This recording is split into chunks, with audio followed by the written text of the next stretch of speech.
Hey, this is Mark Washington from MTC Media.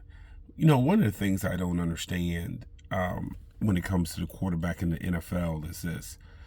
We keep hearing that the NFL is a quarterback-driven league. The most important position out there is the quarterback position. They get the most money. They get the most attention.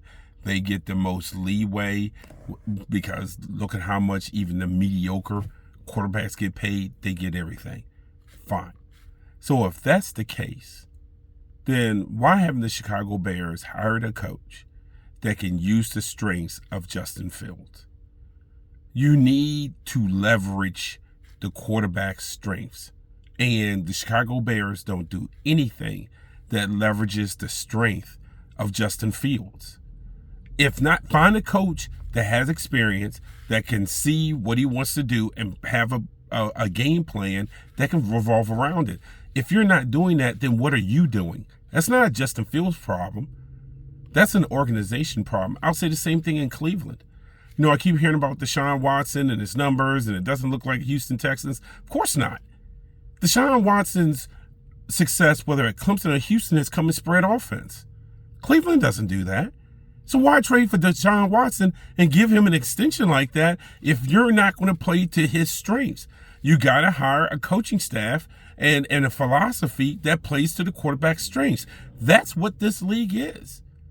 You can't cherry pick what quarterbacks you're going to do it for and what quarterbacks you aren't. Then don't take the quarterback. So Chicago, the stuff with the Bears, that's the Bears' fault with Justin Fields. If that's not the philosophy they wanted, then don't draft Justin Fields. Stuff with Cleveland, it's not a Deshaun Watson thing. That's a Cleveland thing.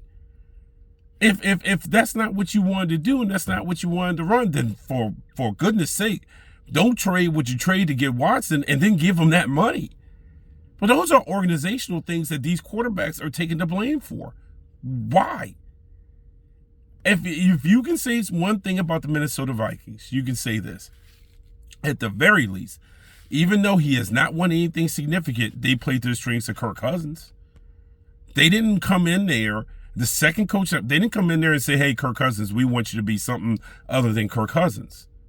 No, he's allowed to be Kirk Cousins. So when you look at it, and same thing's going on in Miami with Tua, they're allowing Tua to be Tua. But this idea that somehow, some way, each week I hear about what Justin Fields isn't doing or what Deshaun Watson isn't doing, I'm not going to say anything until they get a coach that try to leverage those guys' strengths. If not, what are we doing here?